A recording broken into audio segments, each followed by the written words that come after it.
మన Varahi sales grand festive celebrations ప్రతి 10,000 రూపాయల కొనుగోలుపై ఒక బంగారు నాణెం ఉచితం. ఈ ఆఫర్ జనవరి 15 వరకు మాత్రమే.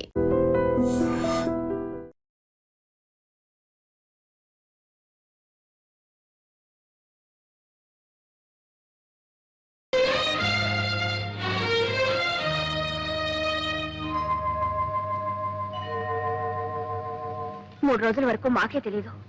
మందు మాకు తిండి తిప్పలు లేకుండా ఇంట్లోనే కూర్చున్నాడు.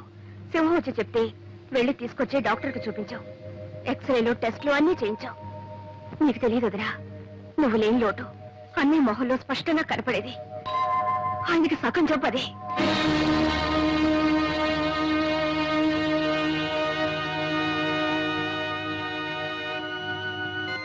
నేనెవరినమ్మా ఆయనకి? మీరు అయిన వాళ్ళు గనక మీతో చెప్పుకున్నారు, మీరు చూసుకున్నారు. నేనంత కావాల్సిందని అనుకుంటే ఆయన నాకు ఒక ఉత్తరం ముక్కైనా రాశారా? పోనీ నువ్వైనా రాసావా? అన్నయ్య రాశాడే. రాశారు. అందరే. నేను అందరికి పరాయిదాని అయిపోయాను, ఎవరికి అక్కర్లేదని అయిపోయాను. అసలే ఆ డాక్టర్ పేరేంటి? కృష్ణమూర్తి. చూడమ్మా, భర్తకు భార్య డాక్టరు, నర్సు, మందులు అన్నీ.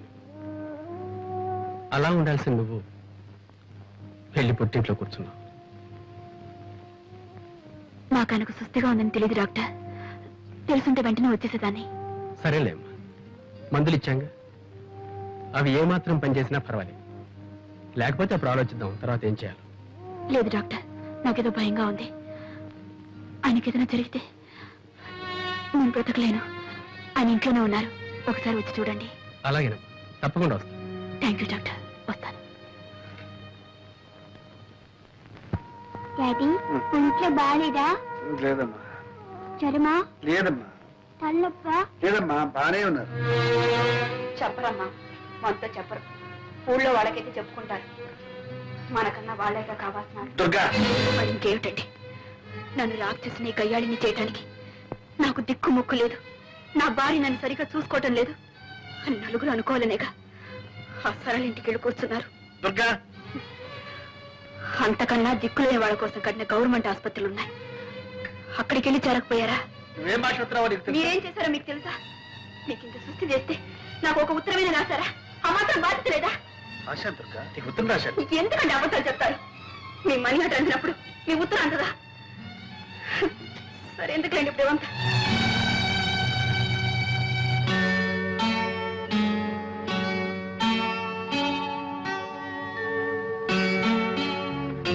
మమ్మీ, డాడీకి తలనొప్పిగా ఉందంట.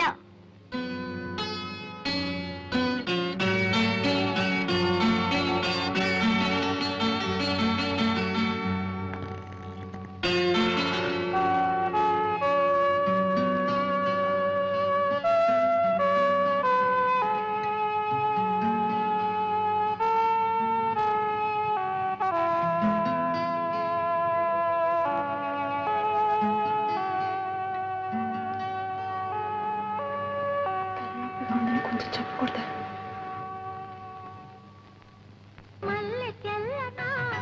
మంచు చల్లనా,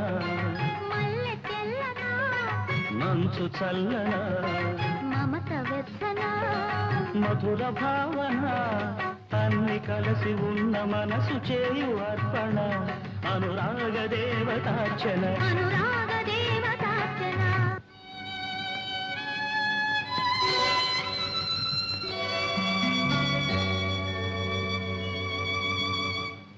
అమ్మగారు, డాక్టర్ గారు వస్తున్నారు. Hello miss Prasad, how are you?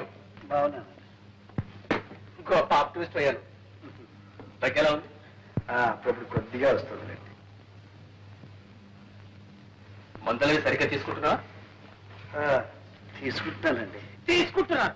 ఇక్కడ చూడండి, అన్ని మందులు దీంట్లోనే ఉన్నాయి. ఇంతకన్నా మందుల షాపులో ఉండొచ్చు కదా సార్. ఇతరకంటే ఇతర నాన్నగారు మంచి మనిషి.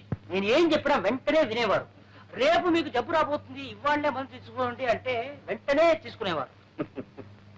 నవ్వా డాక్టర్ గారు, చిన్న బాబుకి మొండితనం ఎక్కువ. ఇతనికి మందు ఇవ్వాలంటే ఒళ్ళు మీద కూర్చోబెట్టి ఇలా నొక్కి ఉగ్గిపోయాడు. Take a deep breath.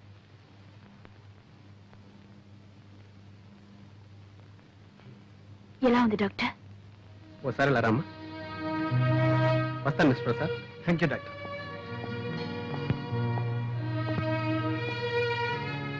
ఆయన పైకి బాగానే కనిపిస్తున్నా ఆరోగ్యంలో మాత్రం ఏమీ ఇంప్రూవ్మెంట్ కనిపించట్లేదు. ఓసారి మదనపల్లి తీసుకెళ్లి శానిటోరియంలో అడ్మిట్ చేస్తే మంచిది అనుకుంటాను. అక్కడ క్లైమేట్ ఆయన హెల్త్ చాలా హెల్ప్ చేస్తుంది. అలాగే డాక్టర్, వెంటనే తీసుకెళ్తాను. వెరీ గుడ్, వస్తానమ్మా.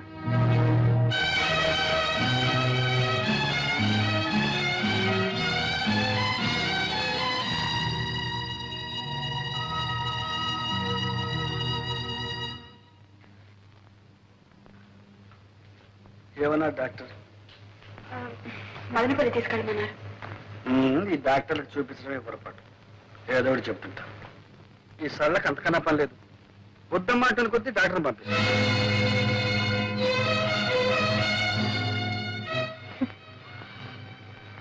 అభిమానం ఉంది కనుక పంపింది.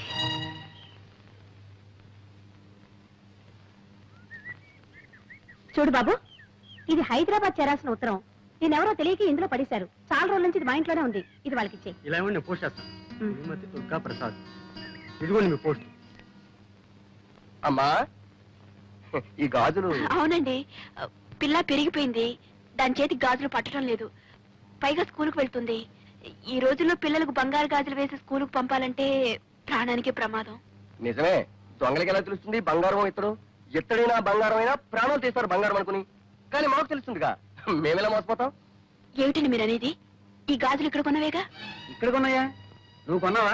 ఇదేం రోడ్డు గోల్డ్ షాప్ అనుకున్నావా? చూడడానికి టిప్ టాప్ గా ఉన్నావు, మోసం చేద్దాం అనుకున్నావా? ఆ పప్పులు మా దగ్గరే ఉడకవు. చూడు, ఇప్పుడు పోలీసుని పిలిపిస్తే నీ చేతికి బేడీలు పడతాయి. ఇంకెక్కడా చూపించుకో.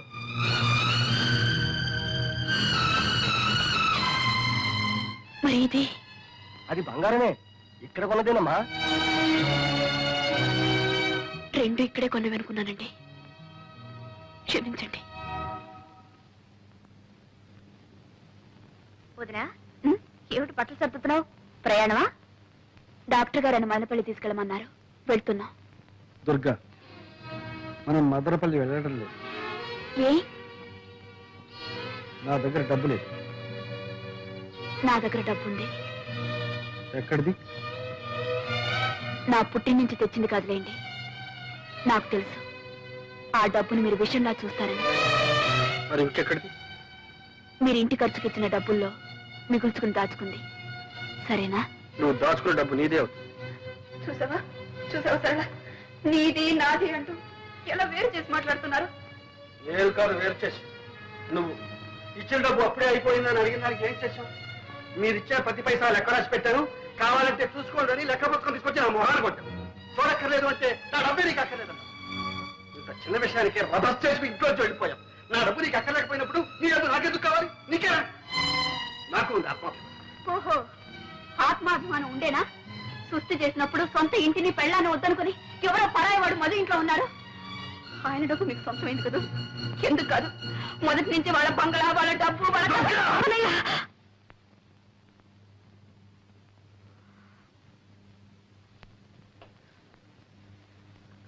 ఏమిటది? మీరు ఇలా కీచులాడుకుంటుంటే నాకు సిగ్గుగా ఉంది. అడగవే, ఆయన అడుగు. మదనపల్లికి వస్తారా లేదా అని అడుగు. చావనైనా చస్తాను కానీ నేను రాను. చూస్తారా? చచ్చి నన్ను సాధిస్తారా? సరే, మీ ఇష్టం.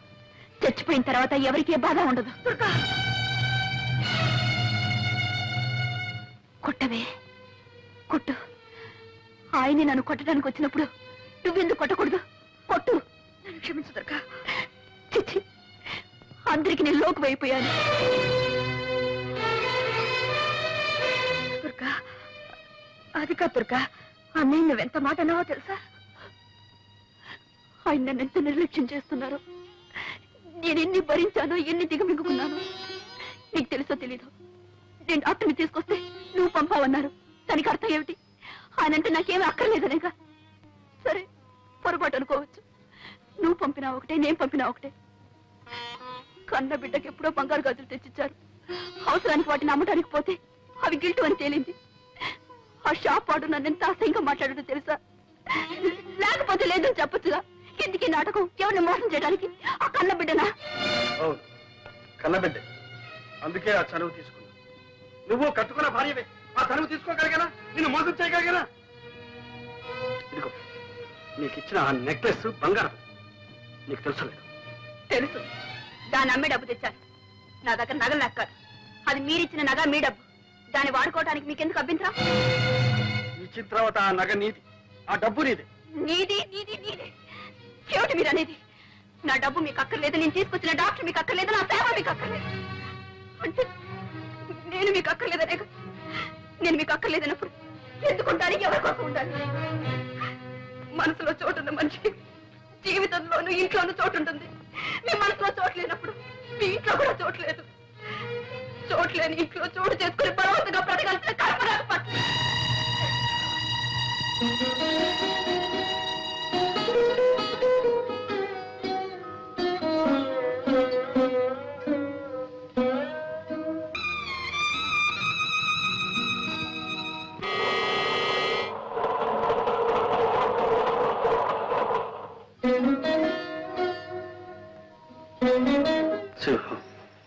చిన్నబాబు, అది హైదరాబాద్ వెళ్ళే రైలు కదా?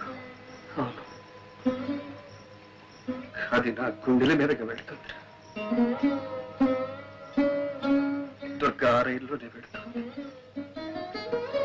రైలు తిరిగి వస్తుంది. దుర్గా ఎందుకని చిన్నబాబు రాదు. దుర్గా పిలిస్తే నేనెందుకు వెళ్ళలేదు? అందుకే మనసు విరిగిన మనిషి, మరణించిన మనిషి మళ్ళీ రావడం అసంభవం.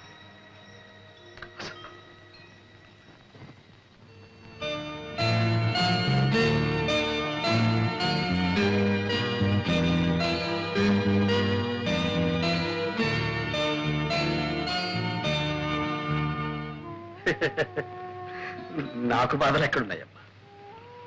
దుర్గ లేకపోతే నేను ఒక్కడిని ఎక్కడైనా ఎలాగైనా బ్రతకాలి, హాయిగా బ్రతకాలి. దుర్గ లేకపోవడమే నీకు హాయిగా ఉందా అన్నయ్య? బాధలు లేకపోవడమే హాయి కదమ్మా. ఒక్క మాట అడుగుతాను, చెప్పన్నయ్యా. నీ అప్పులు నీ బాధలు దుర్గకి ఎన్నడైనా చెప్పావా? లేదు. ఏ, ఎందుకు చెప్పలేదు? సరే, మొగుడిని ప్రేమించడం వేరు, అర్థం చేసుకోవడం వేరు. దుర్గకు ప్రేమించడమే తెలుసు, అర్థం చేసుకోవడం తెలియదు. ఆమెకి అది చేతగా. అలాగని ఆమెకేమీ చెప్పకుండా అన్నీ దాచుకున్నావు. నీ కష్ట సుఖాలు చెప్పలేదు, నీ ఇష్టాలు చెప్పలేదు. నువ్వేం చేస్తున్నావు, ఎలా సంపాదిస్తున్నావు, ఎంత సంపాదిస్తున్నావో ఆమెకి తెలియదు. చివరికి నీ వినోదం కోసం నువ్వే చక్రపాణి అన్న సంగతి కూడా ఆమెకి తెలియకుండా దాచుకున్నావు. ఇన్ని దాచుకున్న భర్తను ఏ భార్య అయినా ఎలా అర్థం చేసుకుంటుంది? అతని బాధల్ని ఎలా పంచుకోగలుగుతుంది? అన్నయ్య, దుర్గేలా కావడానికి నువ్వే కారణం. నిజమేనమ్మా, అన్ని దాచుకున్నాను, మింగుకున్నాను. 4 ఏళ్ళు తన అర్థం లేని ఆత్మాభిమానాన్ని, అహంకారాన్ని సహించాను, భరించాను. సొంతలు విడిచిపెట్టి అద్దెకుంపు వచ్చినప్పుడే చెప్పారు, మీ పుట్టింటి నుంచి ఏమీ తెప్పించుకోవద్దు. వినదా? ఎన్నిసార్లు అన్నది? మీకు వీలు కాకపోతే చెప్పండి, నా పుట్టింటి నుంచి తెప్పించుకుంటారు. ఎన్నిసార్లు నా పేదరికాన్ని గుర్తు చేసింది. ఆ బాధ నీకు తెలియదమ్మా. తను ఏ ఆట ఆడినా, ఏ పాట పాడినా నేను కాదలేదు. ఇల్లే అమ్ముకున్నాను, అప్లై చేశాను, ఏం చేశాను? తను సుఖపెట్టడానికి, సంతోషపెట్టడానికి ప్రయత్నించాను. నా స్థితి తనకు మాత్రం తెలియదా? ఏం చేస్తున్నారు, ఎక్కడి నుంచి తెస్తున్నారని ఒకసారి అడిగిందా? ఫ్రిడ్జ్ అని, టీవీ అని, కనీసం ఇన్స్టాల్మెంట్ లో కరాలని అన్ని పెంచుకుంటూ పోయి, తెచ్చిస్తే తీసుకునేది, తెచ్చకపోతే తెప్పించుకుంటాను అని. అలాంటి దాంతో ఏం చెప్పమంటావు, ఏం చేయమంటావు? అయిపోయి నా ఓపిక కూడా ఓకే. నేను వాళ్ళ కాదు. అన్నయ్యా, ఇన్నాళ్ళు నా మనసు ఒంటి స్తంభం మేడలా ఒక్క దుర్గపైనే ఆధారపడి తను వెళ్ళిపోయింది. అది కాస్త కూలి.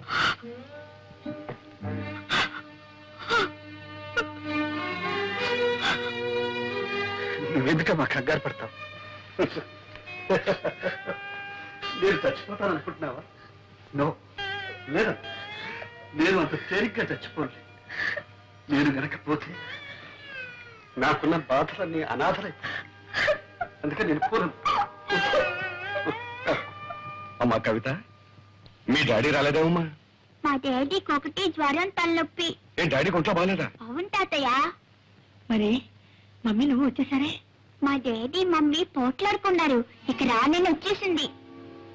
ఓహో అలాగమ్మా, నీకేం భయలేదమ్మా. డాడీ దగ్గరికి నేను పంపిస్తానుగా. వెరీ గుడ్ తాతయ్య. వెరీ గుడ్, నువ్వు వెళ్ళి ఆడుకోమ్మా. ఏమిటండి ఇది?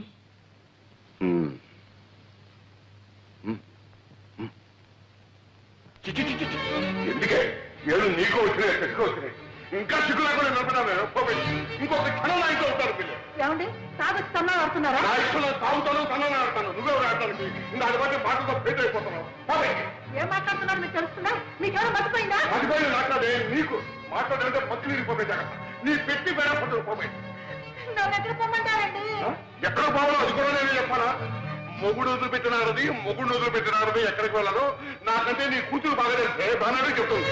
ఇగో నీ పుట్టింటికి పోతావో లేకపోతే ఎక్కడికి పోతావో మళ్ళీ ఈ జన్మలో నీ ముఖాన్ని చూపెట్టావు. మొగుడంటే ఇల్లంటే ఒక గౌరవం ఉండదు. ఏమిటే పెద్ద శ్రీరంగ నీతులు చెబుతున్నావు?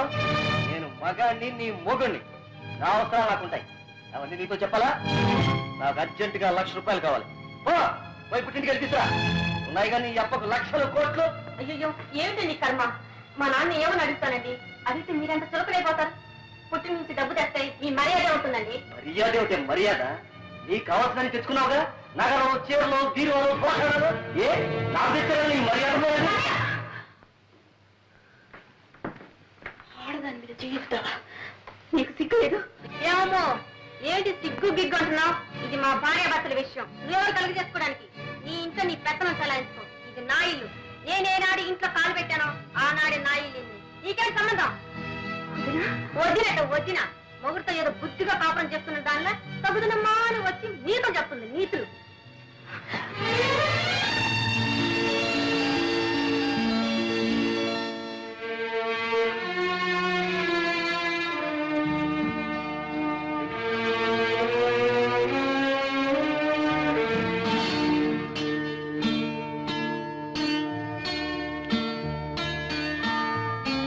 శ్రీమతి దుర్గా ప్రసాద్.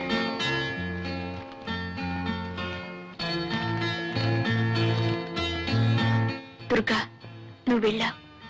ఈ ఇల్లు, నా కళ్ళు, నా మనసు అంతా ఖాళీ అయిపోయింది. నా ఆరోగ్యం బాగోలేదు. తొందరగా రా. వీలైతే త్వరలో కొంత డబ్బు పంపిస్తాను. ఈ ప్రసాద్. నీకింత సుస్థి చేస్తే నాకు ఒక్క ఉత్తరమైన రాశారా? అంత మాత్రం బాధ్యత లేదా? రాశాను దుర్గా, నీ ఉత్తరం రాశాను. ఎందుకండి అబద్ధాలు చెప్తారు? మీ మనీ ఆర్డర్ అందినప్పుడు మీ ఉత్తరం అందదా?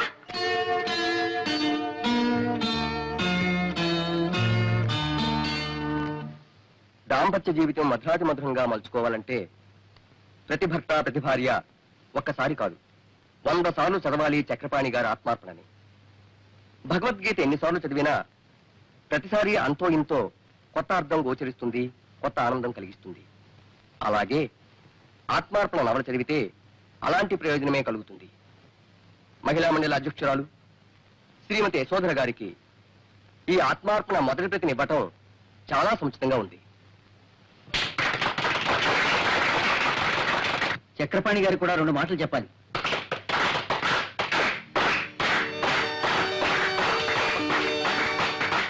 మిత్రులందరికీ నమస్కారం. ఒక రచయితని గాని కళాకారుణ్ణి గాని తను చేసిన ప్రయోగాల గురించి తననే మాట్లాడమనడం అంత న్యాయం కాదు. ఎందుకంటే అతనేదైనా చెప్పదలుచుకుంటే అతని రచనలే చెబుతాయి కాబట్టి. మరేదైనా కొత్త సమస్య తలెత్తితే మరో కొత్త రచన పుట్టుకొస్తుంది, అంతే. సెలవు. దుర్గా, నిజమేనా? చక్రపాణి మీ ఆయన? మీరిద్దరు తోడు దొంగ సుమ్మా. సొంతాలు కూడా చెప్పకుండా అమ్మ దుర్గా, నాతో కూడా చెప్పలేదు. అంత దాచుకున్నావు. ఉండండి అత్తయ్య. ఇంత గొప్ప రచయిత భర్త కావడం ఎంత అదృష్టమో తెలుసా? అరే, ఆయన పుస్తకాలు 3 సార్లు చదివాను. చక్రపాణి మా బావగారని తెలిస్తే ఒక్కొక్కటి 6 సార్లు చదివి ఉండేవాడమ్మా. ఆనాడు కింద భూమి పైన ఆకాశం తప్ప ఏమీ లేని దరిద్రుడు అన్నావు. ఇప్పుడు సంతోషంగా చాలా సంతోషంగా ఉందండి.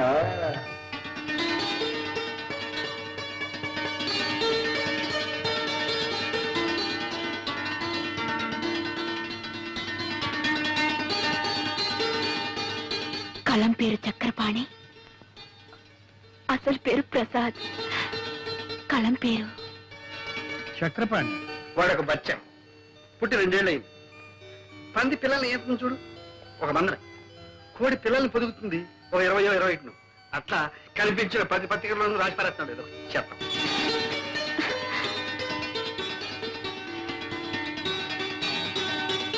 ఆత్మార్పణకు మరో పేరేనా చెల్లి సర్. చెల్లి సరళకు అంకితం.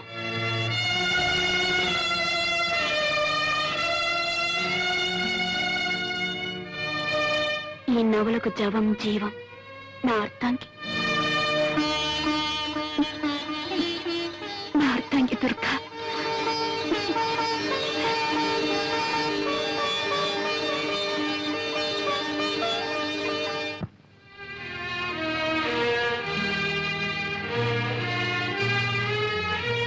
సరళ వదినా వచ్చావా? అవును సరళ, సరాసరి నీ దగ్గరికి వచ్చేసాను. మీ అన్నయ్య దగ్గరికి వెళ్ళాలంటే నాకెందుకో జంకగా ఉంది. చాలా ఆలస్యంగా వచ్చావు వదినా. అన్నయ్య నీకు శాశ్వతంగా దూరం అయ్యే వరకు నువ్వు పట్టించుకోనే లేదు. సరళ ఏమైంది? సరళ ఏమైంది? కంగారు పడకు, నాకంతా అయోమయంగా ఉంది. సరళ ప్లీజ్, ఏమైంది? నువ్వు వెళ్ళిపోయిన తర్వాత అన్నయ్య ఎంత కష్టంలో ఇరుక్కున్నాడో తెలుసా? సేఠ్ ఎందుకు ఈ గొడవ? గొడవ? అరే అమ్కి అప్పు వసూలు చేయడానికి రావడం గొడవ.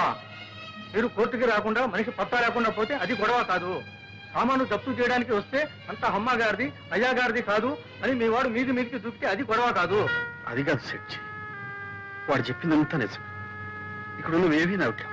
మర్యాదగా జప్తు చేయనిస్తారా? సరే సరే, అది నాది కాదు ఇది నాది కాదని మడత పేజీలు పెడితే రేపు ఈ పాటికి అరెస్ట్ వారెంట్ తెచ్చి అతన్ని జైల్లో దోయించేస్తాను. నువ్వు నా చిన్నబాబుని జైల్లో కూర్చోబెట్టున్నావా?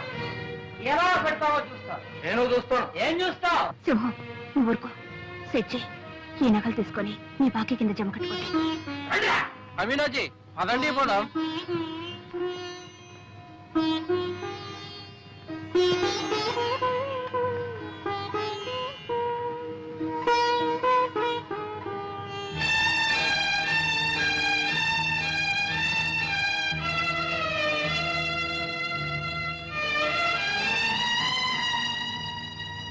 సరళ,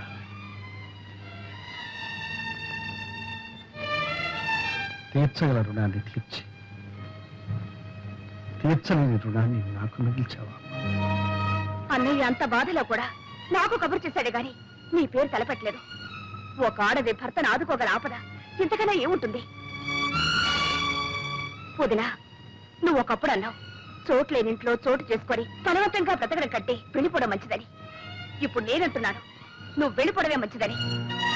నీకెదురయ్యే అవమానాన్ని నువ్వు భరించలేవు. సరళ, అవును వదినా, ఆత్మాభిమానం అనేదానివి. ఆత్మాభిమానం అనే పేరుతో అహంకారం పెంచుకున్నావు. కానీ ఆత్మాభిమానం అంటే ఏమిటో నిజంగా నీకు అర్థం తెలియకుండా పోయింది. భార్యాభర్తల మధ్య కావాల్సింది ఆత్మాభిమానంతో పాటు అవగాహన. ఆ అవగాహనే ఆత్మార్పణం. ఇదిగో నా నగలు కాదు, నా అహంకారం. నీ నగలు విడిపించుకో. నేను నా స్థానం పోగొట్టుకునుంటే దాన్ని తిరిగి సంపాదించుకోగలను. నేను ఎన్ని తప్పులు చేసినా ఆయన నన్ను క్షమిస్తారు. నాకు ఆ నమ్మకం ఉంది.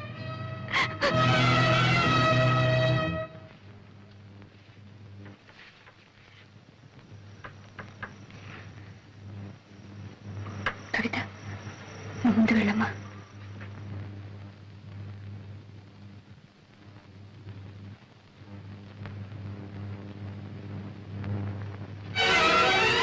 కవిత,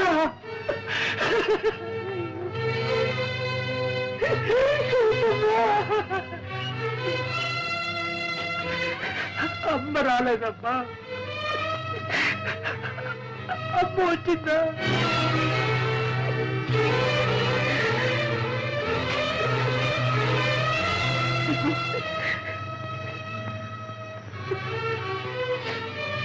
ఇప్పుడు వచ్చి ఏం ప్రయోజనం అమ్మగారు?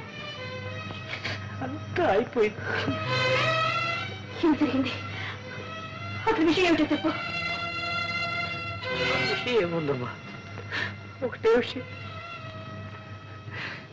జీవితంలో ఆఖరి నాటకం ఆడిపోతున్నాను చెప్పి చిన్నబాబు వెళ్ళిపోయాడు. నాకేదో బతిగా ఉందమ్మా. ఆయన ఆఖరి నాటకం చెప్పినా కూడా వెంట వెళ్లకుండా ఇక్కడే ఉన్నావా? ఇదే ఆయన మీద నీకున్న విశ్వాసం. దుర్గమ్మ, నా విశ్వాసాన్ని గురించి అడుగుతున్నారా? చిన్నబాబు దగ్గర మీరు ఎప్పుడు వచ్చారమ్మా?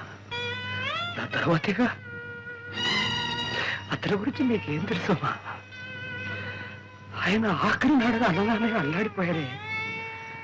ఆ మాట విన్నప్పుడు నేను ఎలా భరించగలనమ్మా? గుండె బద్దలైపోయింది. నా మనసు మొత్తుబారి రాయిలా ఇక్కడ పడున్నా. భగవంతుడే అతన్ని కాపాడాలి.